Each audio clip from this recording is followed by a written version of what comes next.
ಜೈ ಗುರುಜಿ, ಶುಕ್ರಾನ ಗುರುಜಿ. ಎಲ್ಲರಿಗೂ ಜೈ ಗುರುಜಿ. ಸ್ನೇಹಿತರೆ, ಇಂದು ನಾವು ಗುರುಜಿಯವರ ಲಂಗರ್ ಪ್ರಸಾದದ ಮಹತ್ವದ ಬಗ್ಗೆಯ ಸತ್ಸಂಗವನ್ನು ನೋಡೋಣ. ಇದನ್ನು ಗುರುಜಿಯವರ ಮಂತ್ರ ಜಾಪದೊಂದಿಗೆ ಆರಂಭಿಸೋಣ. ಓಂ ನಮಃ ಶಿವಾಯ್, ಶಿವಜಿ ಸದಾ ಸಹಾಯ್. ಓಂ ನಮಃ ಶಿವಾಯ್, ಗುರುಜಿ ಸದಾ ಸಹಾಯ್. ಜೈ ಗುರುಜಿ.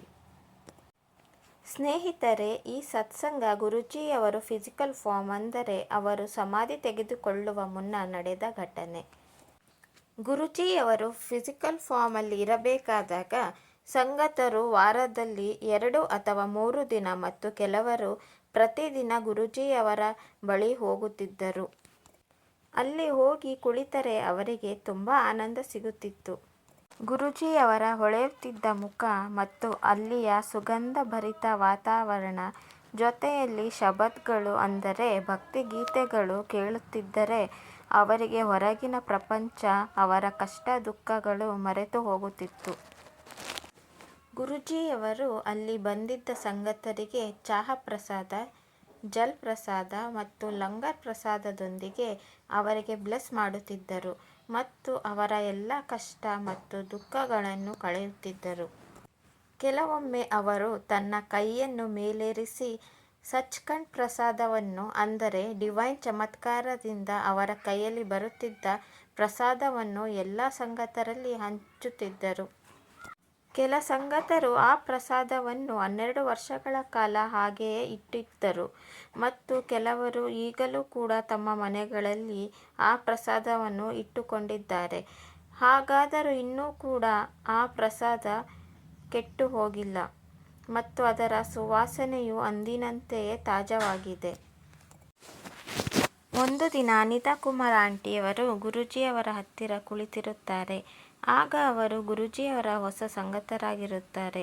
ಅವರು ಅಸ್ತಮಾ ಪೇಷಂಟ್ ಆಗಿರುವುದರಿಂದ ಅವರಿಗೆ ಅಲ್ಲಿ ಕುಳಿತಿರುವಾಗಲೇ ಅಸ್ತಮಾ ಅಟ್ಯಾಕ್ ಆಗುತ್ತದೆ. ಅದಕ್ಕೆ ಅವರು ಗುರುಜಿಯವರಿಗೆ ಹೇಳುತ್ತಾರೆ, ನನಗೆ ಉಸಿರು ತೆಗೆದುಕೊಳ್ಳುವುದಕ್ಕೆ ಕಷ್ಟವಾಗುತ್ತಿದೆ, ಅಸ್ತಮಾ ಟ್ರಿಗರ್ ಆಗಿದೆ, ನನಗೆ ಇಲ್ಲಿಂದ ಹೊರಡುವ ಆಜ್ಞೆ ಕೊಡಿ. ಆಗ ಗುರುಜಿಯವರು ಅವರಿಗೆ ಆಜ್ಞೆ ಕೊಡದೆ ಪೂರ್ತಿಯಾಗಿ ಲಂಗರ್ ಪ್ರಸಾದವನ್ನು ಸೇವಿಸಲು ಹೇಳುತ್ತಾರೆ. ಆಗ ಅನಿತಾ ಕುಮಾರ್ ಆಂಟಿಯವರು ಗುರುಜಿಯವರಿಗೆ ಹೇಳುತ್ತಾರೆ, ನನಗೆ ಅಸ್ತಮಾ ಟ್ರಿಗರ್ ಆಗಿದೆ, ಉಸಿರಾಡಲು ತೊಂದರೆಯಾಗುತ್ತಿದೆ, ಸ್ಟಿರಾಯ್ಡ್ಸ್ನ ಇಂಜೆಕ್ಷನನ್ನು ತೆಗೆದುಕೊಳ್ಳಬೇಕು. ಅದಕ್ಕೆ ಗುರುಜಿಯವರು ಹೇಳುತ್ತಾರೆ, ನಿನ್ನ ಕಲ್ಯಾಣವಾಗಬೇಕೆಂದರೆ ನೀನು ಇಲ್ಲಿಯೇ ಇದ್ದು ಲಂಗರ್ ಪ್ರಸಾದವನ್ನು ಪೂರ್ತಿಯಾಗಿ ಮುಗಿಸು ಮತ್ತು ನಿನ್ನ ಬುದ್ಧಿಯನ್ನು ಚಪ್ಪಲಿ ಬಿಡುವಾಗಲೇ ಅಲ್ಲಿಯೇ ಬಿಟ್ಟು ಬಾ ಎಂದು ಹೇಳಿದರು. ಅನಿತಾ ಕುಮಾರ್ ಆಂಟಿಯವರು ಅಳುತ್ತಾ ಆ ಲಂಗರ್ ಪ್ರಸಾದವನ್ನು ಸ್ವೀಕರಿಸುತ್ತಾರೆ. ಅವರು ಗುರುಜಿಯವರಿಗೆ ಹೇಳುತ್ತಾರೆ, ಗುರುಜಿ, ಇದು ಸ್ಟಿರಾಯ್ಡ್ಸ್ ಅಲ್ಲ, ರೋಟಿ, ಆಲೂಗಡ್ಡೆ ಮತ್ತು ಹೂಕೋಸಿನ ಪಲ್ಯ, ಇದರಿಂದ ಅಸ್ತಮಾ ಹೇಗೆ ಸರಿಯಾಗುವುದು? ಅದಕ್ಕೆ ಗುರುಜಿಯವರು ಅವರಿಗೆ ಸುಮ್ಮನೆ ಸ್ವೀಕರಿಸಲು ಹೇಳಿದರು. ಅನಿತಾ ಕುಮಾರ್ ಆಂಟಿಯವರು ಮನಸ್ಸಿನಲ್ಲೇ ಹೇಳುತ್ತಾರೆ, ಇನ್ನು ಮುಂದೆ ನಾನು ಇಲ್ಲಿ ಬರುವುದೇ ಇಲ್ಲ. ಅದಕ್ಕೆ ಗುರುಜಿಯವರು ಹೇಳಿದರು, ನೀನು ನಾಳೆ ಮತ್ತೆ ಇಲ್ಲಿಯೇ ಬರಬೇಕು, ಹೋಗು, ಕಲ್ಯಾಣವಾಗಲಿ.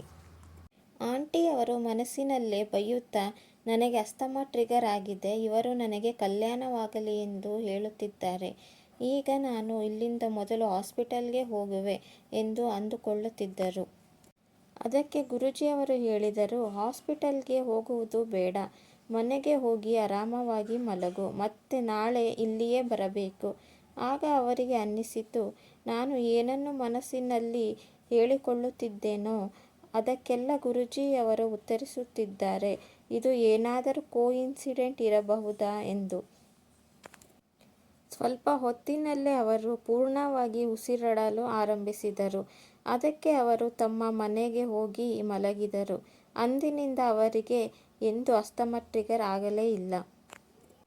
ಎಲ್ಲರಿಗೂ ನಮಸ್ಕಾರವನ್ನು ಹೇಳುತ್ತಾ ಈ ಸತ್ಸಂಗವನ್ನು ಇಲ್ಲಿಯೇ ಮುಗಿಸುತ್ತಿದ್ದೇನೆ. ಜೈ ಗುರುಜಿ.